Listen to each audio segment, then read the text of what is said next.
Welcome to English Text Education Hub channel. Today we will read Text of Truth by Francis Bacon. Let's start. Bacon.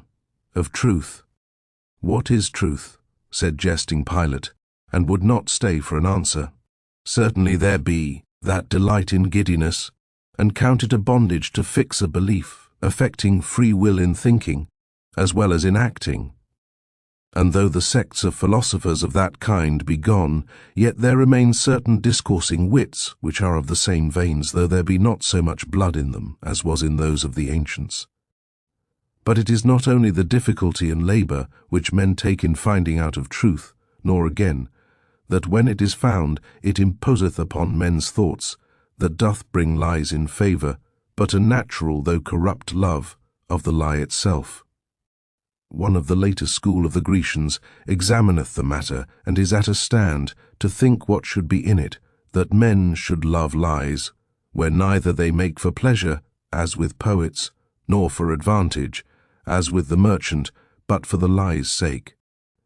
But I cannot tell this same truth is a naked and open daylight, that doth not show the masks and mummeries and triumphs of the world, half so stately and daintily as candle lights. Truth may perhaps come to the price of a pearl, that showeth best by day, but it will not rise to the price of a diamond or carbuncle, that showeth best in varied lights. A mixture of a lie doth ever add pleasure. Doth any man doubt that if there were taken out of men's minds vain opinions, flattering hopes, false valuations, imaginations as one would, and the like, but it would leave the minds of a number of men poor shrunken things, full of melancholy and indisposition, and unpleasing to themselves? One of the fathers, in great severity, called poesy vinum daemonum, because it fireth the imagination, and yet it is but with the shadow of a lie.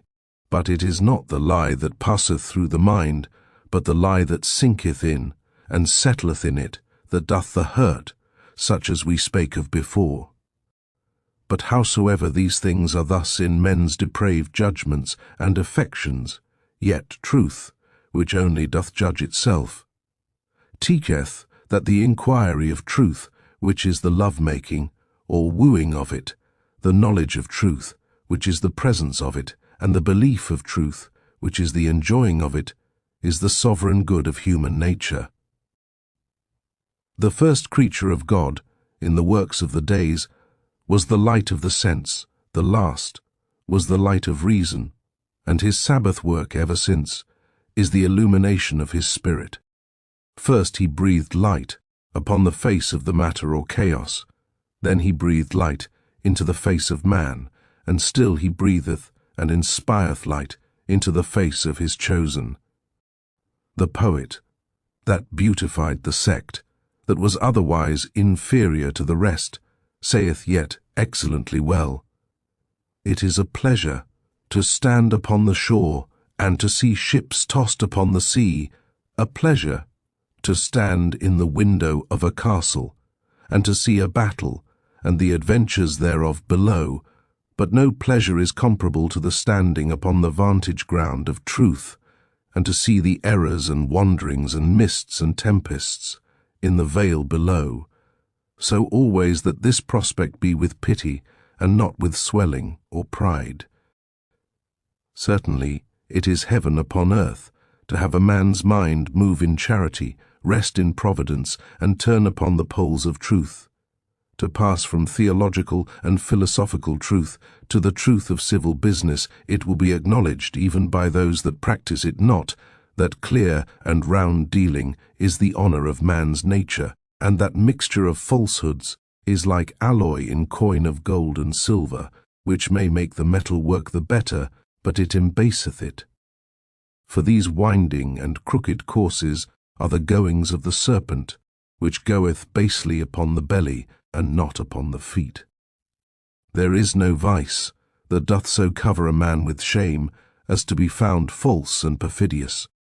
And therefore Montaigne saith prettily, when he inquired the reason why the word of the lie should be such a disgrace and such an odious charge, saith he, if it be well weighed, to say that a man lieth is as much to say as that he is brave towards God and a coward towards men.